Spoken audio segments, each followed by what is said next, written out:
Assalamualaikum warahmatullahi wabarakatuh. Pada video kali ini kita akan membahas tentang manajemen dana bank syariah dengan judul besar Mengenal Bank Syariah di Indonesia. Di sini ada gambaran materi yang akan kita bahas pada kali ini. Mengenal Bank Syariah di Indonesia. Yang pertama, itu kita akan membahas tentang pendahuluan. Yang kedua, kita akan membahas pengertian bank syariah. Yang ketiga, kita akan membahas tentang karakteristik bank syariah, lalu peran bank syariah, struktur organisasi, sistem operasional bank syariah, perkembangan bank syariah di Indonesia, serta upaya pemerintah dalam pengembangan bank syariah. Jadi, dalam materi mengenal bank syariah di Indonesia ini, kita akan memiliki sekitar 8 poin penting yang akan kita bahas kali ini. Baik, kita mulai ke poin pertama, yaitu pendahuluan. Pertama itu adalah pendahuluan. Dalam materi pendahuluan ini, itu akan ditemukan tentang 3 motif utama dibentuknya bank syariah. Di dalam 3 motif utama dibentuknya bank syariah, atau kenapa ada motif yang melatar belakangi kenapa bank syariah itu dibangun, itu ada 3 motif utama. Yang pertama itu adalah riba. Yang kedua itu ada maisir. 3 itu adalah gharar. Jadi, ada 3 motif utama dibentuk bank syariah, yaitu riba, maisir, dan gharar. Riba ini apa? Riba itu adalah tambahan. Maisir adalah spekulasi. Dan gharar adalah tidak jelas. Agar kita bisa lebih paham lagi, misal, apa itu riba? Contohnya ya. Kita buat di sini contoh. Riba itu adalah tambahan. Misalnya, kita meminjam uang 50.000 kepada seorang teman, lalu dia meminta jumlah tambahan menjadi 55.000. Dengan alasan bahwa kita telah meminjam uangnya 50 dan kita harus mengembalikan 55.000. Jadi, 5.000 disinilah yang disebut dengan riba. Lalu maisir atau spekulasi. Apa yang disebut dengan spekulasi di sini adalah misal seorang nasabah A membeli valuta asing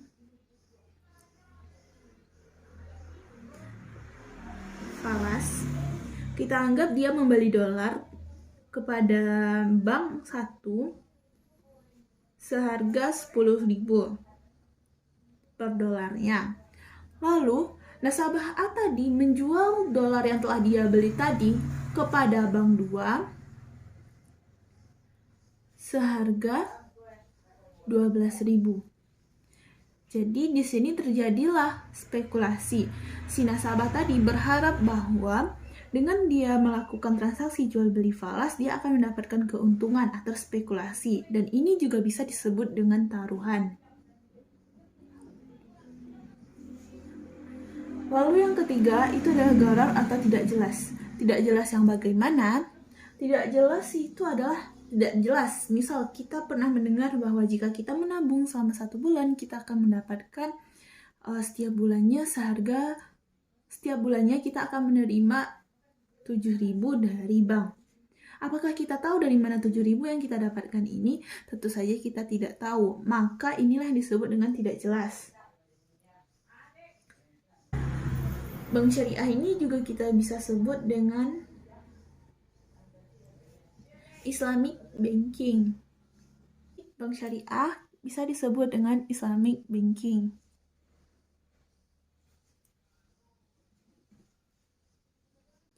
Lalu kita masuk ke materi B, yaitu pengertian bank syariah. Kita juga akan dijelaskan tentang prinsip syariah Islam. Ini akan dijelaskan lebih lanjut di dalam materi 3. Yang ada di dalam bank syariah itu bisa juga kita kenal dengan nama kegiatan finansial intermediari. Intermediari ini artinya adalah penengah. Intermediari, penengah antara apa dan apa? Penengah antara kelebihan dana dengan masyarakat yang kekurangan dana. Bagaimana contohnya? Misal, jika seseorang telah memenuhi semua kebutuhan hidupnya, sehingga dia memiliki kelebihan dana atau uang yang dia miliki ingin dia tabung, maka itu adalah masyarakat yang memiliki kelebihan dana. Lalu bagaimana dengan kekurangan dana? Kekurangan dana ini adalah bagi misal seorang pelaku UMKM membutuhkan dana atau modal, namun dia kekurangan dana. Maka disinilah fungsi dari kegiatan finansial intermediary tadi yang dilakukan oleh Bank Syariah, disebut dengan financial intermediary. Selanjutnya, kegiatan utama yang ada di Bank Syariah. Kita akan mengambil 3 poin saja. Kegiatan yang pertama itu memindahkan uang. Kedua, menerima dan membayarkan kembali uang pada rekening koran. Dan yang ketiga itu membeli dan menjual surat-surat berharga. Jadi ada beberapa kegiatan utama Bank Syariah. Di sini saya sebutkan tentang memindahkan uang, menerima dan membayarkan kembali uang pada rekening koran, dan membeli dan menjual serta surat-surat berharga. Itu materi tentang B, pengertian Bank Syariah. Selanjutnya ada materi tentang karakteristik Bank Syariah. Oke, karakteristik Bank Syariah ini ada 6 poin. Yang pertama itu adalah pelarangan riba dalam bentuk apapun. Jadi dalam Bank Syariah, pelarangan riba dalam bentuk apapun. Jadi segala bentuk hal yang mengaitkan dengan riba itu dilarang. Yang kedua, tidak mengenal konsep nilai waktu uang. Ketiga, konsep uang bukanlah komoditas tetapi alat tukar. Jadi yang ketiga itulah konsep uang itu tidak sama dia dengan komoditas. Konsep uang di sini adalah sebagai alat tukar. Uang itu bukan sebuah komoditas, namun uang ini adalah alat tukar. Yang keempat itu tidak diperbolehkan spekulatif. Atas tadi tidak boleh adanya spekulasi. Atau kita kenal dengan sebutan maisir. 5. Tidak boleh ada dua harga dalam satu barang. Maksudnya adalah, misal kita menanya suatu barang sepeda dengan harga jual disebutkan bahwa harganya 5 juta. Namun jika kita misalnya mengambil secara kredit itu akan menjadi harganya 5.800.000. Maka itu tidak dibolehkan ada dua harga dalam satu barang itu. Dan yang terakhir itu adalah tidak boleh ada dua transaksi, tidak boleh adanya dua transaksi dalam satu akad. Yang kita akan di sini yang pertama itu adalah memurnikan operasional Bank Syariah. Yang kedua, meningkatkan kesadaran syariah. Yang ketiga, menjalin kerjasama atau mitra. Di sini menganggap bahwa nasabah itu adalah mitra. Lalu ada juga peran Bank Syariah secara khusus. Yang pertama itu menjadi perekat nasionalisme. Yang kedua, memberdayakan umat. Yang ketiga, memberikan return lebih baik. Lalu menurunkan spekulasi. 6 itu efisiensi dana. Dan ketujuh itu adalah moral. Jadi itu ada peran Bank Syariah secara umum dan juga ada peran Bank Syariah secara khusus. Kita akan membahas tentang struktur organisasi. Organisasi ini ada namanya nanti DPS atau Dewan Pengawas Syariah.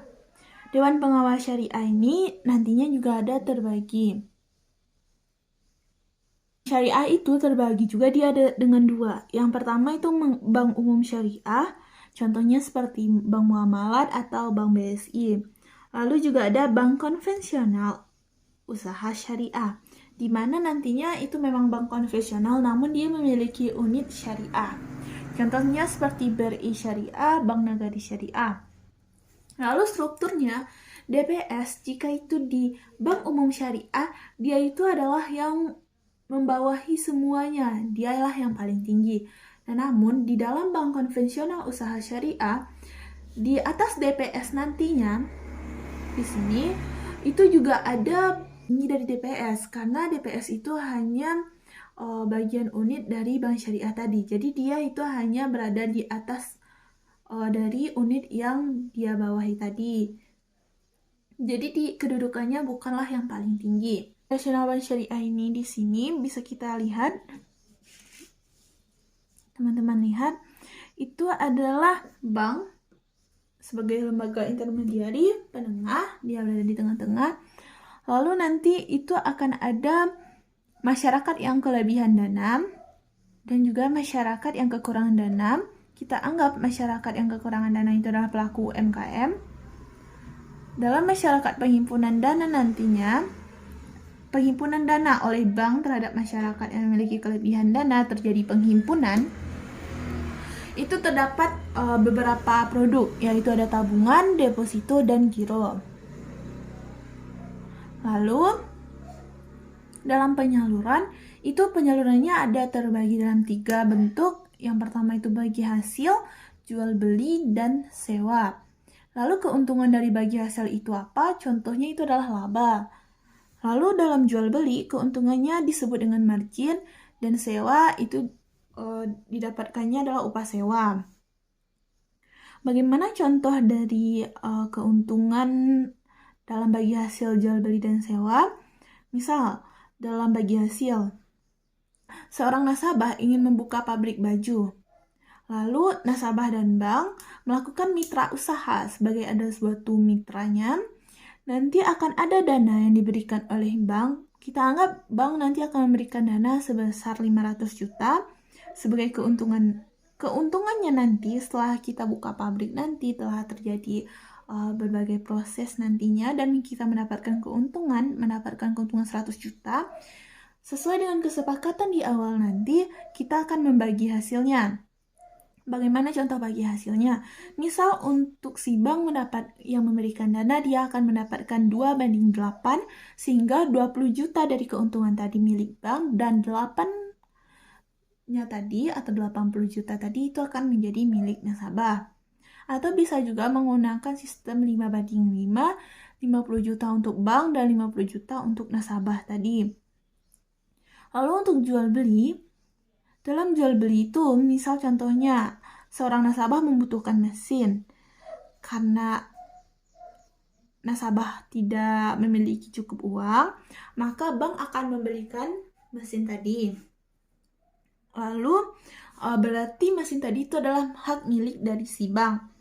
Jadi, mesin tadi itu adalah milik bank, maka nasabah itu akan membeli kepada bank itu sendiri. Jadi, kepemilikannya adalah setelah habis masa pembayaran nanti, maka itu akan menjadi perpindahan hak milik dari bank menjadi milik nasabah yang telah melunasinya.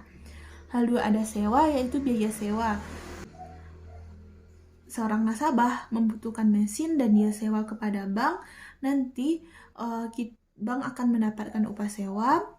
Lalu jika sudah habis masa residunya, bank akan menjual mesin tadi. Kita akan masuk ke dalam perkembangan bank syariah di Indonesia. Perkembangan bank syariah di Indonesia ini masih tidak ada perkembangan besar, namun dia merata dan stabil. Dari 2010 sampai 2016 yang telah diamati tidak ada perkembangan yang cukup besar, namun rata dan stabil. Namun ini cukup bagus karena walaupun tidak tidak terlalu berkembang, namun ini adalah stabil dan mampu bertahan. Itu sudah merupakan nilai plus terhadap bank syariah ini. Tidak ada bank yang tiba-tiba kolaps dan tiba-tiba bangkrut. Jadi BPRS di sini sekitar 150 sampai 160 cabang yang telah ada. Jadi tidak meningkat. Namun selanjutnya ada upaya pemerintah dalam pengembangan bank syariah. Yang pertama itu adalah penyempurnaan ketentuan, pengembangan jaringan, dan pengerangan piranti atau teknologi yang semakin canggih, lalu kegiatan sosialisasi. itulah materi tentang mengenal bank syariah di Indonesia. Jadi 8 materi yang telah kita bahas tadi itu merupakan materi yang ada dalam mengenal bank syariah di Indonesia. Jadi diharapkan dari materi ini kita bisa lebih mengenal lagi tentang mata kuliah manajemen dana bank syariah. Jika ada salah dan kurang, saya memohon maaf. Assalamualaikum warahmatullahi wabarakatuh.